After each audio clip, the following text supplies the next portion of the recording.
நீங்க எவ்வளவு பெரிய கூட்டத்துக்கு போனாலும் எங்க போனாலும் இத்தனை சேர் பெஞ்ச் இருக்கிறப்போ ஏமாயி தரையில உட்காந்துக்கிறீங்க.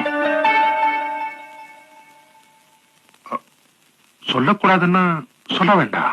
அப்படிலாம் ஒண்ணு இல்லைங்க. நாம இந்த உலகத்துல உயிரோட இருக்கிறப்ப நம்மள சுமக்கிறது இந்த பூமி தாய் தான். நாம இந்த உலகத்தை விட்டு போனதுக்கு அப்புறமும் நம்மள சுமக்க போறதும் இதே பூமி தாய் தான். இதுதான் நிரந்தரம்.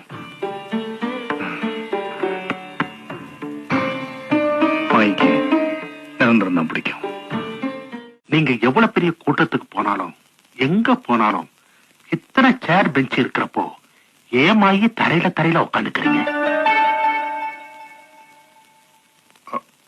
சொல்லக்கூடாதுன்னா சொல்ல வேண்டாம். அப்படிலாம் ஒண்ணு இல்லைங்க. நாம இந்த உலகத்துல உயிரோட இருக்கிறப்ப நம்மள சுமக்கிறது இந்த பூமி தாய் தான். நாம இந்த உலகத்தை விட்டு போனதுக்கு அப்புறமும்